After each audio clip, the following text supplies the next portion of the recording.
Welcome back to SOS. I'm Staff Sergeant Badass, and today this is going to be my 2023 things I think about. I think this is going to be the first one. It's going to mark the beginning for things I think about. It all falls into SHTF categories, prepping categories, survival categories, and I don't know, whatever else. Emergency preparedness, I guess, would be your next one for that. Because a lot of this does fall into that stuff. I wrote down a couple of items I wanted to talk about today, and I think I want to. I think the first one I want to get out of the way before I get too deep down the rabbit hole. I think because I've got a lot of stuff here. It's going to be nurses. I wrote this down. It's I keep seeing while I'm on Twitter, I'm on all these different platforms, but being on there, I'm a man of service. You know, I did my time, and I see these folks sharing these videos of the TikTok nurses dancing and stuff, and you got some doctors joining in and stuff. And my wife, you all may know, Sippy, she's an ER nurse, and her background is in she does trauma, major trauma. Sometimes she does charge and things like that. So she's well diverse. If any of you are in the medical field, you know what all that is. She used to be an EMT, and before that she was border patrol and some other things. But look, it's a long story, but we've got a long past, me and her, and doing unusual things. That's how I tend to be able to pick things off the top of my head like this. She sees, like, I showed it to her. I was like, these people are really bad mouthing nurses and talking about the pandemic and all that stuff, and how their behavior during all of this just showed citizens were being played or whatever. But here's the thing: like, my wife says, like, we don't let up around here, and the things she sees every day, it's nonstop. It doesn't.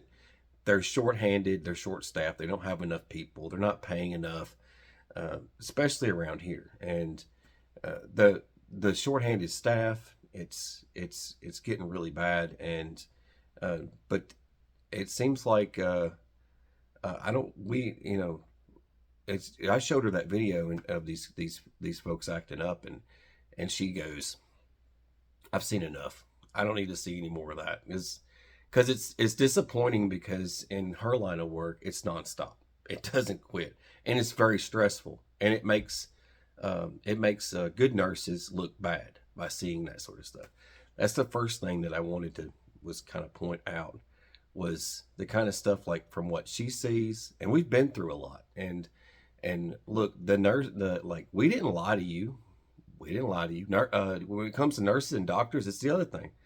Acting like you got played or something, or you got lied to or something. But are a lot of you forgetting? I mean, we were forced to not speak. Sippy and I got a channel strike, and I don't know if any of you realize that, but we had a channel strike, and we had to recover from it. And it took some time, and it took a big blow to the channel, and it messed up the algorithm pretty bad. Recovering from that, we had to recover from gun strikes. It's funny. It's another one. I'll get to that one in a minute, about the strikes with gun content and stuff like that. Now, but we got on. I mean, we were telling people about the color code system, who's vaccinated and who's not vaccinated. There's some stuff that you folks do not know was going on behind the scenes, and you weren't allowed to know because we couldn't talk about it. Because as soon as we posted that video about some of the little detailed things that were involved during that whole pandemic couple of years there, all that stuff going on, we weren't allowed to talk about it, and we got shut down.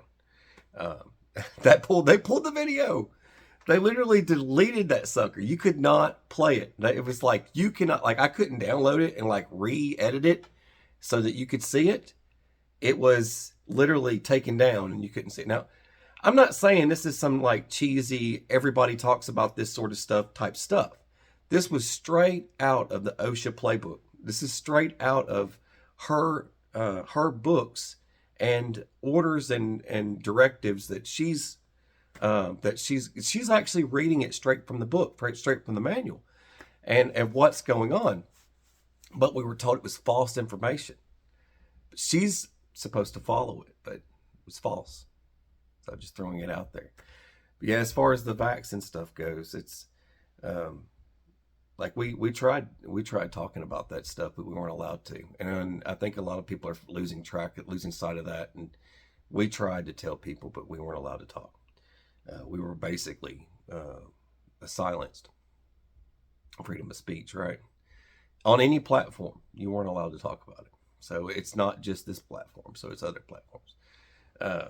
But one thing, like seeing the football players dropping down, like the Bills player, seeing these types of things happen. I mean, there's so many. There's so many.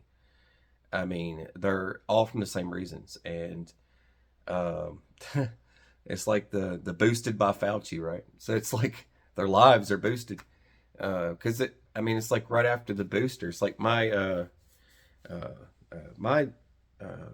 we were talking about this earlier, the wife and I, and we went through a traumatic experience last year. Her dad died, and it was the same died suddenly type thing, and it was very.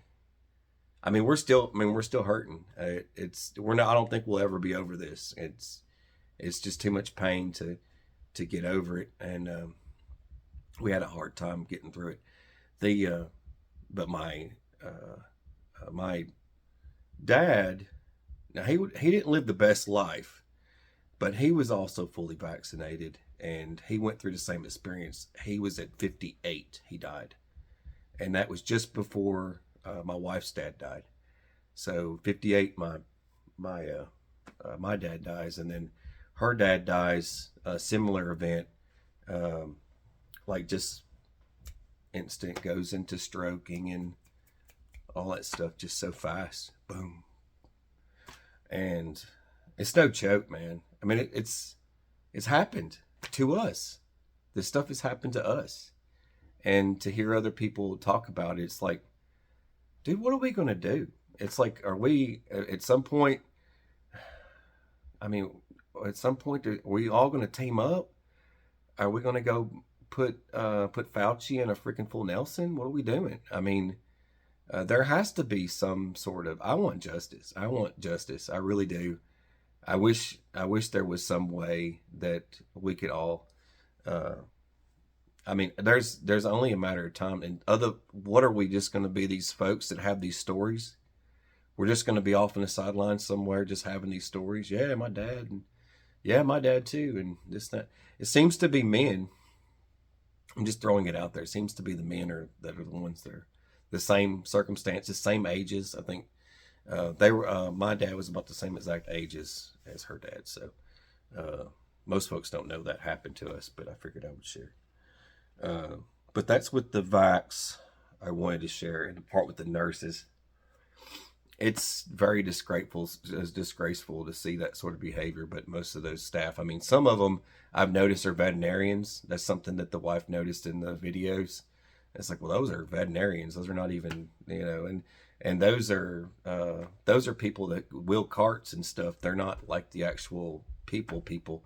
But she was pointing out some of the details of the video. It's like those are like surgeons or something. Like they were closed down anyways. They weren't allowed to do special surgeries during that time. So she was just sort of pointing out some of the stuff she saw in the videos. Like that, of course, they've got all the time in the world. And they're not like the hardcore, serious stuff that people are. Because the people were posting these videos and saying, well, I waited in the lobby for blah. That has nothing to do with the ER. That's not those folks. But the wait times are bad because they're very short-handed. If you want a good career, but a lot of stress, go into nursing. But it's a good career. You won't lose your job for showing up. That's for sure. All right, so that's part of my rant here. My other part of my rant will go into like the gun content. Look, I used to make a lot of gun content back in the day, and YouTube had a cease and desist of that and I still wear the badge of honor for being the guy. I have my never-ending warning stamp on my YouTube in my when I go into my dashboard and start doing my stuff, it's like the never-ending sign of we're watching you kind of thing, and that's because of the gun content and all that stuff. And this guy like it's like, well, um, there's gun content like I can't bring to the channel. It's like, well, we would help you out with that, but you're kind of a prepper channel, and like, really, as well, it's always these folks that like they don't even reload. Like I've reloaded everything from 22 LR to freaking 50 BMG all here on the channel, and I've reloaded every type of shotgun shell. I've reloaded 410. You name it, it's been reloaded here on the channel just about. And I've even loaded, the only thing I missed was 357 and 38 special. I think that was about the two I missed. But everything else had gotten reloaded on the channel. All the calibers of the world. I mean, I've even done Beowulf. I've done, I know, but Blackout at one point. It's like all these different things. It's like, nobody cares. It's like, whatever. But yeah, I've had people tell me, it's like, well, you're not even really a gun channel. I can't be. Okay, look, kiss my butt. One of my rants here is into the radios and off-roading stuff and things like that. It's like, I get it, guys, the ones that are into the four-wheel drive stuff, off-roading, and then things kind of die down for them, and they can't really get the publicity that they need, so they start shouting that they're in the bug out world and bug out vehicles and stuff like that. I get it, because things start to slow down and nobody's really interested in your stuff anymore, because it's like off-roading. Oh, well, I could watch that anywhere. So then you start changing the title. Well, we're going to survive the toughest. But folks like that, like they get into this whole, lift it, jack it, and everything else, and off-road it. But it's like the snap-on kits. I mean, it's like literally, and my wife says a lot of folks that she knows that have gotten these Gladiators are getting rid of them, that they want trucks. It's like real trucks, because they see that atmosphere and they just get rid of it. It's like, well, it just doesn't do anything that I need it to do. And it's like someone was asking, like, why did you get the full size monster truck? It's like, well, I did that because, and then I go with this because it's like size tires. I stay with the 33, 32 range, or if you gotta, like in anything that's like for those of you Ford drivers, the 350s, the 250s, I mean with Ram, I mean the 25s and the 35s, and the same with Chevy and everybody else. So, I mean, those rim and tire size packages that come with those vehicles in the off-road category are the best for overlanding, because they're ready available. You can just go to the store and buy them. It's just any store you can pick them up. So SHTF, I always stick with that plan. That's what I keep telling everyone. And everyone's like, well, I don't get it. Well, you will get it when you need parts or supplies or something. If it's not ready available, if you get some wonky donkey thing that doesn't freaking cut the mustard during SHTF, and then all of a sudden you need parts, they're probably not going to be available, and you're going to be left high and dry trying to figure out your life. It's like me, I'm doing like just a freaking camper insert into a freaking 2500. That's what I'm doing. I'm keeping it simple. Everything I'm doing is as simple as can be. Everything's hardwired. I'll give you guys an update into this because it's getting pretty ridiculous. Everything's hardwired, and that's the other thing. Like I mentioned, helpful hints, because I've been doing this BOV stuff for a while, and those of you that have been watching the channel for a while know this. But trying to help these other cats out, like, dude, Midland is my thing. Midland is my thing. I've been working with Midland for over a year.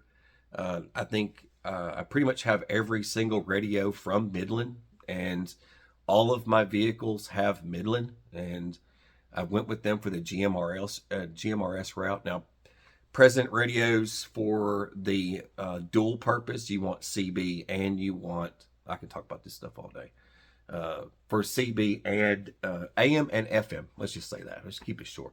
If you want ham and you want CB, citizen band, you can do both in one radio from them. And that's what I did with the wife's Jeep. She got in a car accident and lost her car. So that's just a recap for you. Some jack wagon ran out in front of her and totaled her vehicle. Um, so for her Jeep, we kept it simple with everything, and she's happy with that because it's dual purpose. You got your AM, your FM, and your radio all in one thing, and it's all hardwired.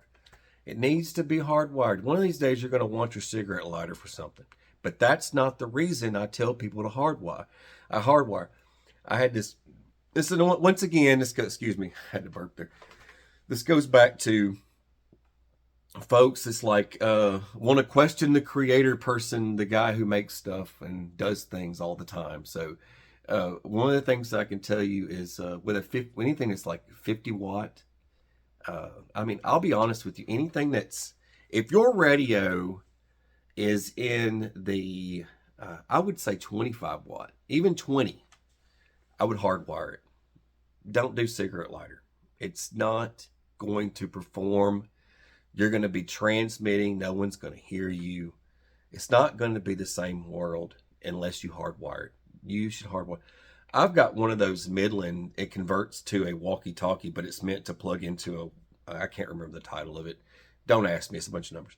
But plugs in the cigarette lighter, and then you can convert it into a walkie-talkie and carry it around, but it's a CB as well. That, I've hardwired it. And I've hardwired everything. And I've still got my cigarette lighter. It's right there.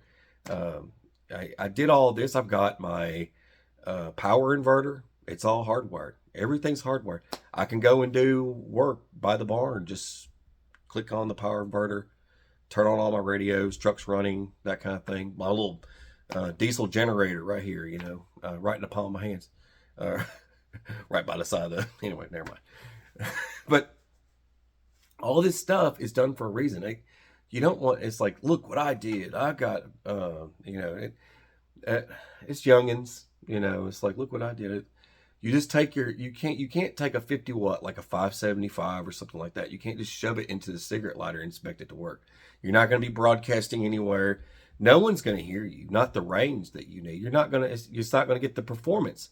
Why would you spend $500 on something and not get the performance out of it? It doesn't matter. If you're going to spend that much money on a high quality radio, you want the best, and you want to be able to use it in an emergency.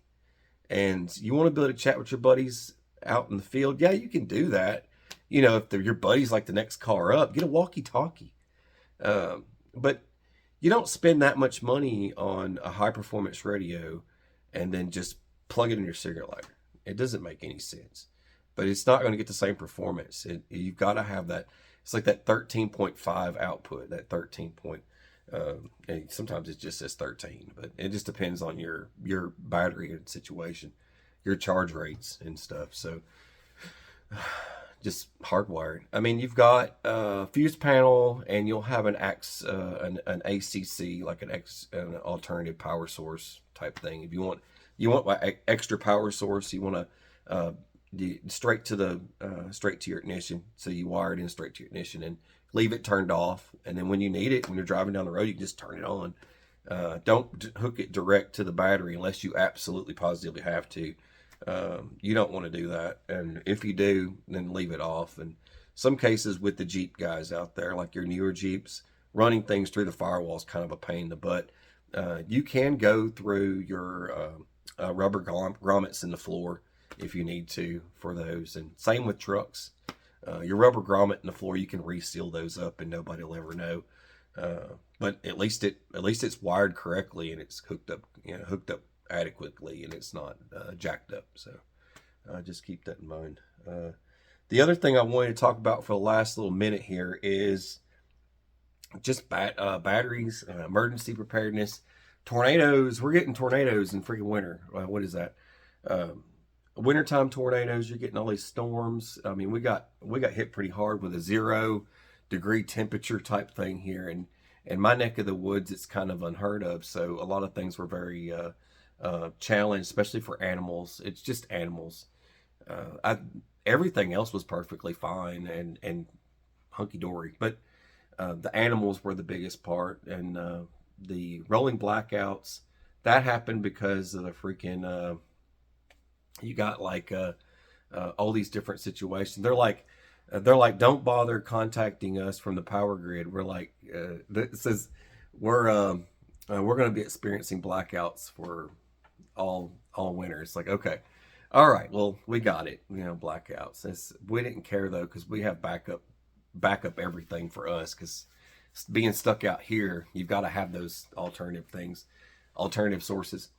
But the one thing that I would say is that for all the hard sales on stuff, you know, people that would push, they always push like your Olight batteries and stuff, like your Olight flashlights and stuff like that. And so I quit doing that only because I don't like the magnetic power source. But the other thing is, I don't like to promote a lot of rechargeable stuff here. I don't like doing it.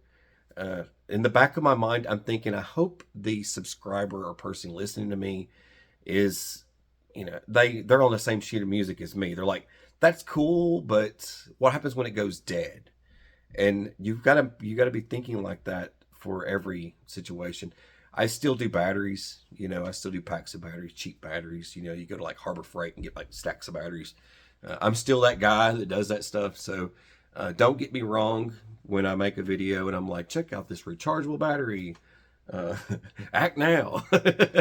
But yeah, before you start thinking, it's like, oh man, he's gonna sell us on another flashlight or something. Like, don't think like that. It's they're great, but you better make sure you recharge every one of them before a storm hits. So that's just one more thing to worry about. It's like, make sure you keep all your batteries charged. Some of these things that I charge, I keep them plugged in and they stay charging on a they cut off on their own and they just charge. Kind of like my for my DeWalt, all my battery sources, I keep all those things going all the time. All my extras, I just keep them on the charger, and when they're charged, they're charged. If they die down, then they can just charge back up again. So but a lot of those things like that.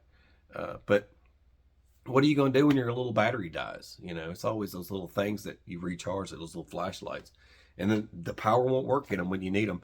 And it's great to have all these portable power stations. It's great. I've got a whole slew of them I got to make a video about. I got my lineup for this year already started, and I've got a bunch of cool stuff to show you. But one of the things I was thinking about while doing this, portable power sources. How reliable are they? It's like when they die, it's like, what do you do then? Well, what if you're in the winter? Solar power doesn't really work. Charging batteries in the wintertime is you know what I mean? Everybody knows that. And if you've got a rechargeable car, everybody knows those batteries, they have to be at a certain warmth in order to take on a charge, or they don't charge. People are seeing that and they're like, oh man, you environmentalists. But this has nothing to do with global warming, you know that. Anyways, but I hope this helps. I know I'm just ranting and talking. I think more of it was just I wanted to do kind of a rant. This is more of the things I think about, but I have much more to talk about, but my time is starting to get way too extended and you're going to want to turn it off soon. All right. God bless you guys. Please share, subscribe if you haven't already. God bless you guys, and take care.